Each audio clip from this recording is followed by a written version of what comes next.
بررسی هفته ششم لالیگا و دو بازی مهم رئال اتلتیکو و بارسلونا سوسییداد. سلام سلام سلام. خیلی خیلی خیلی خوش اومدین بچه‌ها به ویدیو من. اینجا نقدکست من سالارم و خیلی خیلی متشکرم از اینکه وقت میذارید و تایمتون رو چند دقیقه‌ای به من میدید تا این ویدیو رو با هم دیگه تماشا کنیم. اول از همه ازتون خواهش میکنم که کانال رو ساب کنید، لایک کنید و کامنت بذارید. یه کامنت انگلیسی معنادار بذارید تا ترجیحاً سابتون نپره و لایک هاتون هم حذف نشه. با عجله بریم سراغ ویدیو که داشته باشیم. خب از بازی اول شروع می‌کنیم و بازی که شاید جنجالی ترین، جذاب ترین و پرحاشیه ترین بازی هفته بود. اتلتیکو مادرید 5 رئال مادرید 2. بازی که واقعاً نیمه اولش با نیمه دومش زمین تا آسمون متفاوت بود. رئالی رو دیدیم که کاملا ناامید کننده بود، کاملا ناراحت کننده بود و آره آقا من اومدم اینجا به عنوان طرفدار بارسا دارم صحبت میکنم، اما تعصبی در کار من نیست. حرف هایی که من در دقایق آینده میزنم قطعاً براتون مشخص میکنه من با تعصب قرار نیست اینجا صحبت کنم. یه کامبک عجیب غریب بود و یه کامبک به شدت لذت بخشی، بازی به شدت لذت بخش.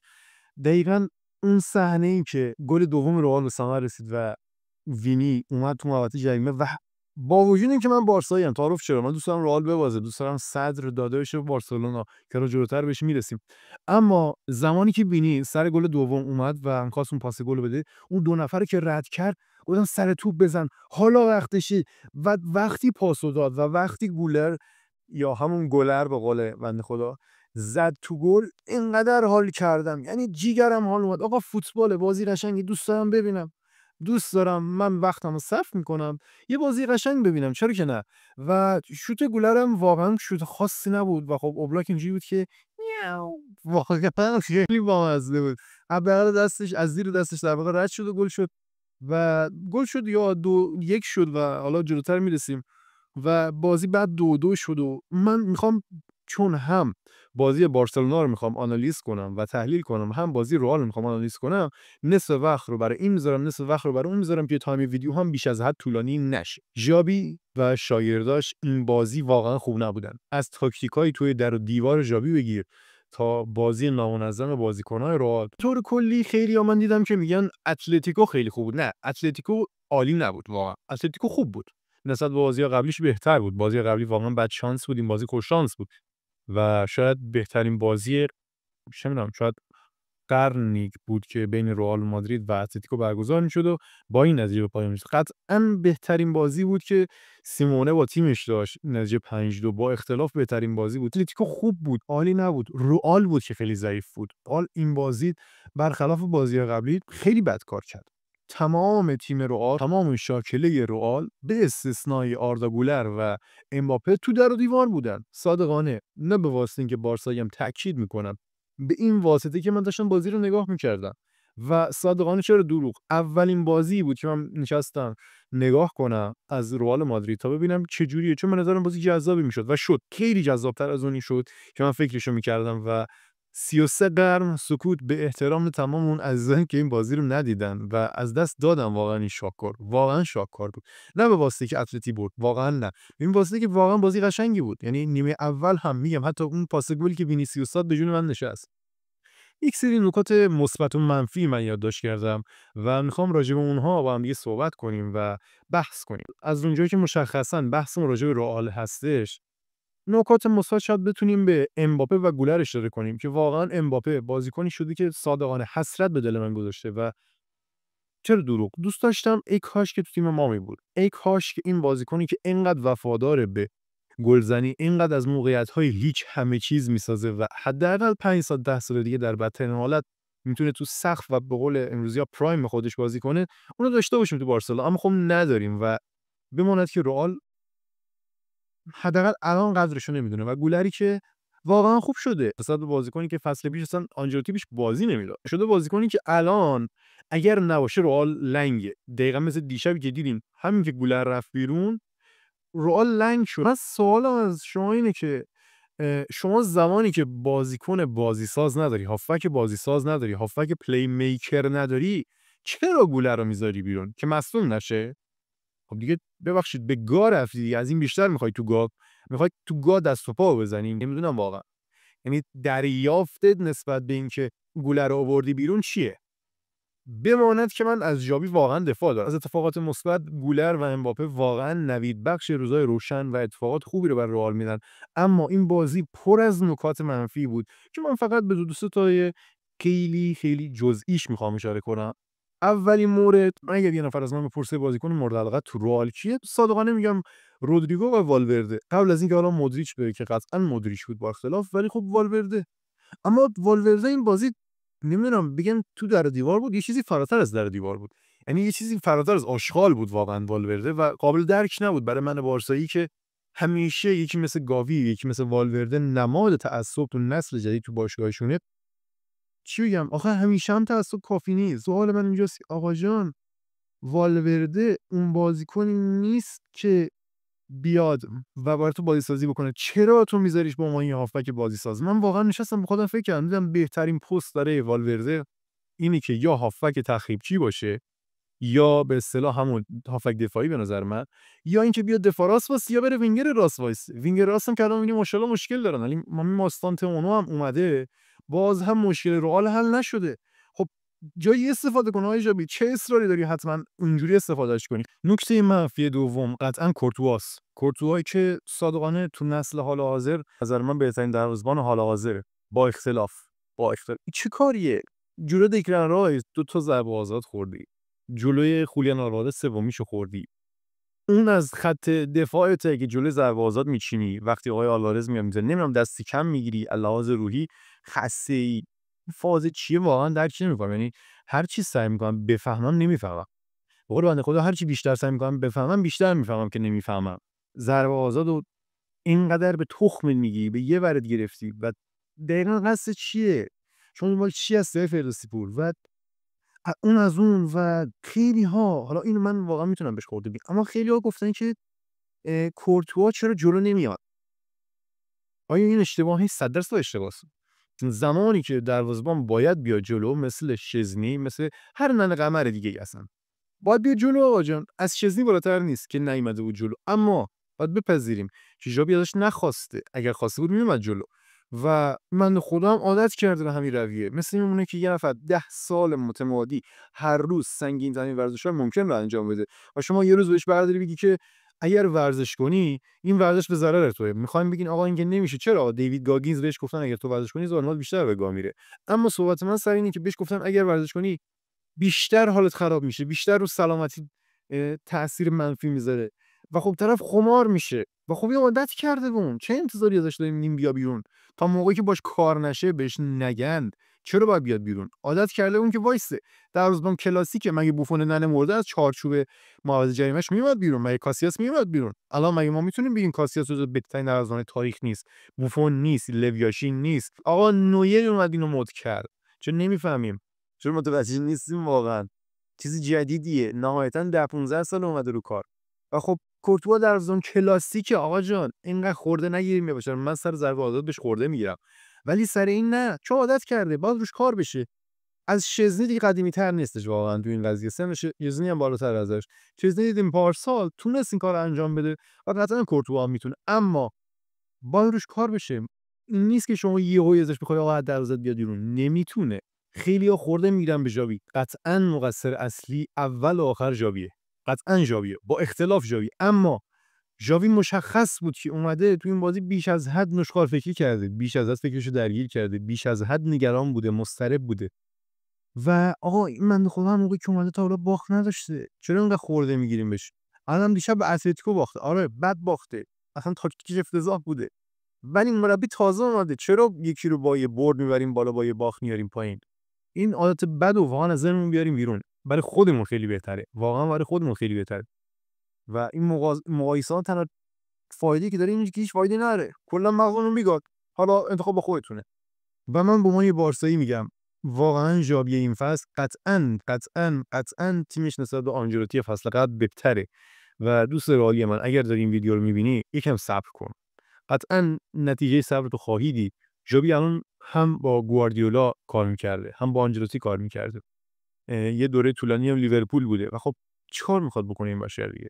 زیر دست دل بوسکه هم کار کرده تو اسپانیا. چیکار قراره بکنه یه بازیکن؟ این همه مربی تاپ داشته.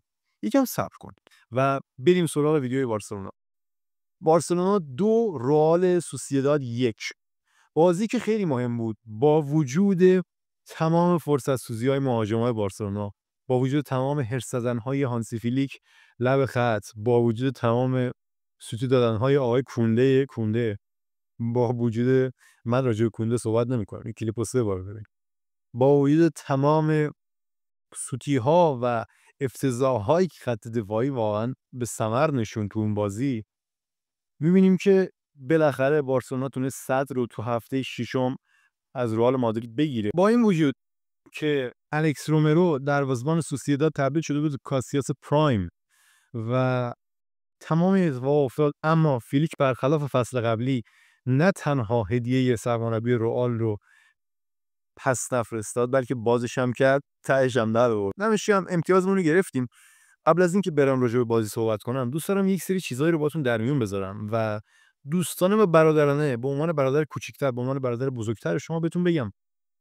من دیدم تو رسانه‌های بارسایی و توی جوامع به هر حال رسانه‌ای بارسایی خیلی ها میگفتن که وای خوان گارسیا 6 هفته نمیدونم 7 هفته مصدوم شده، اینجوری شده اونجوری شده، نمیدونم خوان گارسیا به مسئولیت والدز دچار شد، خوان گارسیا اینجوری شد، والدز نمیدونم بعد از اون مسئولیت روزگار سیاه شد، به منچستر یونایتد رفت.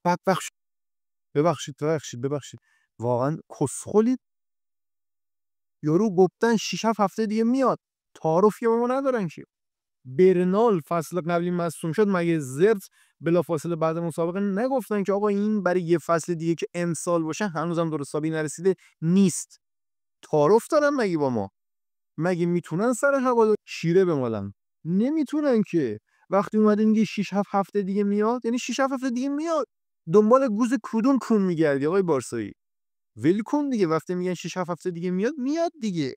دنبال چی میگردی آقای بردسیپور؟ و راجب گاوی خیلی بامزه است. وای گاوی فصل از دست داد، گاوی مثل فاتی شد. راجب بچه‌ای که الان تازه 21 سالشه، عمن کوچیک‌تره، راجب اون داریم اظهار نظر می‌کنیم که این تموم شد. آقا فاتی مگه تموم؟ خب فاتی که فاتیه. گاوی هنوز مشخص نیست تکلیفش بچه. اون مصدوم شده دیگه. باید وایسیم تا فصل بعدی بیاد ببینیم چی میشه. فندایش مگه ربات نداد؟ حالا ویرس میگن خیلی عمل کردش بده، ولی مگه ویرس ربات نداد؟ ایکس و ایگرگ و فلان و بیسار مگه ربات ندادن؟ همه اینا ربات دادن دیگه بابا. رونالدو مگه اون مسئولیت سنگین نداشت که از وینگر شد استرایکر شد مهاجم نوک؟ باز هم رونالدو موند، حتی بهتر شد تو آمار گلزنیش. درسته دریبل مثل قبل نمیزد، نمیتونست خوب دریبل کنه، اما روش بازیشو عوض کرد. خب گاوی هم شاید عوض کرد، اصلا شاید پستشو عوض کرد. چرا پیش از مرگ عادت داریم واویلا کنیم؟ من نمیدونم چه عادت تخمیه. کلا عادت کردیم ما طرفدارای بارسلونا، طرفدارای فوتبال، چون علل خصوص جز معدود سرگرمی ها و دلخوشی هامونه یه خودمون سرویس بکنیم. بابا دو دقیقه بکش بیرون، بذار بچه بازیشو بکنه، بذار استراحتشو بکنه، بعد موقع میبینیم چه خاکی به سرمون بریزه. نمیفهممتون واقعا. امروز یامال بعد از حدود 1-2 هفته به مایدین برگشت و من یه رفیقی دارم که این لباس برای من گرفته و من از قصد این لباس تنم کردم، فارغ از اینکه واقعا دوستش دارم. اونم مثل خودم بارسای دو آتیشه است و اینجوری که داداش یامال تموم شد، یامال فلان شد، از ناحیه داشاق مصدوم شد و این مصدومیتش باعث میشه که دیگه کریرش تموم بشه. یامال هم مثل نیمار شد، فلان شد. و امروز یامال بعد 38 ثانیه که اومد تو زمین پاس گل داد. من یه سوال دارم نسبت به این رفیق گلم آقا سامان عزیز، اینکه چی شد؟ چی شد ازگل؟ چی شد؟ و آره این حرفی بود که من باید میزدم واقعا. این حرفی بود که من واقعا از ته دل باید بیانش میکردم. واقعا رو دل من میموند. و بریم سراغ اصل مطلب و خود بازی. کار داریم میکنیم های مدافع بارسلونا. خط دفاعی بارسلونا داره چیکار میکنه؟ ما هم گل مفت خوردیم. خدا رو شکر رو پاس گل عمورشید و کله که عمو کونده زد. کونده عزیز که واقعا کونده است در نوبه خودش. واقعا یک کونده نوبریه برای خودش. گل رو جبران کردیم و بازی شد 1-1 و از اون ورم یامال اومد تو. چون یه توضیح دادم واقعا با پاس گل قشنگی که فرستاد رو کله لواندوفسکی، گلشو زد. این پیرمردی که دیگه واقعا به دردم هم نمیخوره و باید بفرستیمش لیگ عربستان بازی کنه. پیرمرد بی‌خاصیت، بی‌کاربرد، آشغال در کونتون رو بگیرین، خدا وکیلی واقعا در کونتون رو بگیرین. جمع کنین. ببینم لواندوفسکی رو باید بفرستیم هنوز که تا آخر فصل کار میکنه. اوزمیت اوزگل کار داره میکنه بابا، ول کن دیگه. میگم گل اولی که سوسییداد به ما داد واقعا سوزش داشت، اما خدا رو شکر سری جبران کردیم و گل دوم رو زدیم بلافاصله تو نیمه دوم از اینکه یامال اومد داخل. جا داره تشکر بکنم از هانسی فلیک عزیز که یه تیمی برای ما ساخته که میبره خوشحال میشه، میبازه خوشحال میشه، مساوی میکنه خوشحال میشه. چرا؟ چون میدونیم نهایتا این تیم تمام تلاشش کرده و بازی خوبش ارائه داده، درست باخته، درست مساوی کرده، اما ما خوشحال میشیم و قطعا اگر ببرم که قطعا خوشحالیم دیگه. چرا ناراحت بشیم؟ یکی تیمش میبره چرا باید ناراحت بشه؟ و دمت گرم آیه هانسی فلیک، دمت گرم. تو کسی بودی همون روز اولی که حتی قبل از می بیای من به امید داشتم و حالا سر پرسو قطعا یه ویدیو واسط میسازم، بهت میرسه، خیلی بیشتر از یه ویدیو بهت میرسه، اما واسط میسازم. و یه سوالی دارم از بازیکن‌های بارسلونا، پست پدری دقیقاً چیه پوفیوزا؟ میشه من بگی؟ من 5 ثانیه سکوت میکنم شما بگید.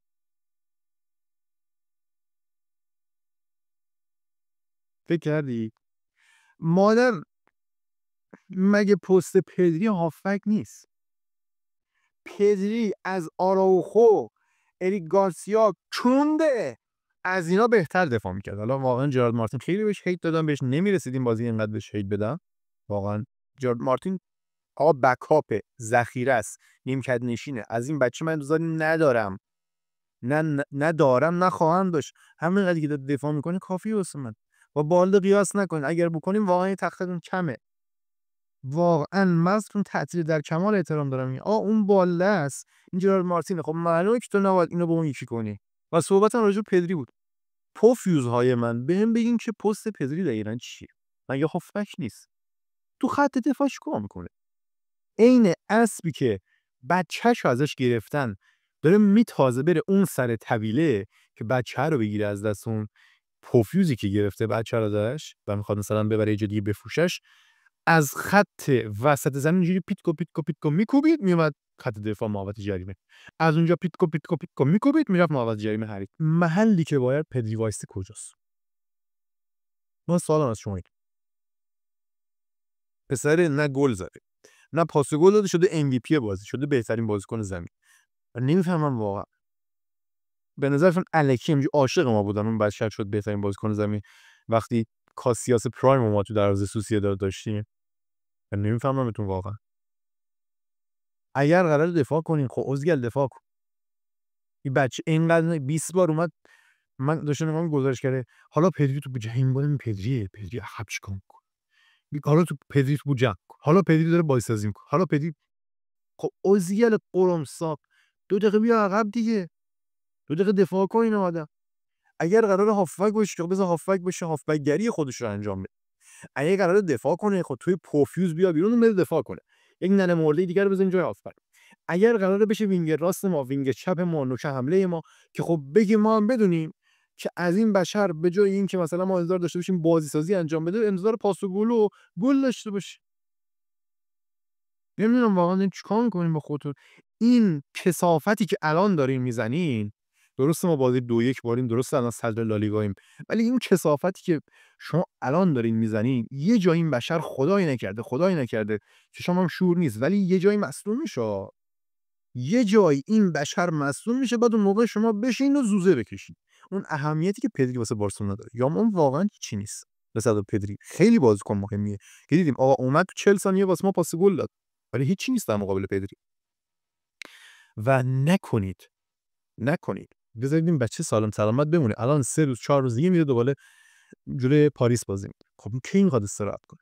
تو تیم ملی هم که فیکسه. حالا ما میگیم آقا مثلا کوارسی ما فیکس نیست، ای گارسیا ما اصلا دعوت نمیشه، باش دیگه فیکس هم از تو تیم ملی دیگه. خب کی اینقدر استراحت کنه؟ و نهایتا ویدیو رو با این جمله به پایان میبریم که muchas gracias sesión en prestos sus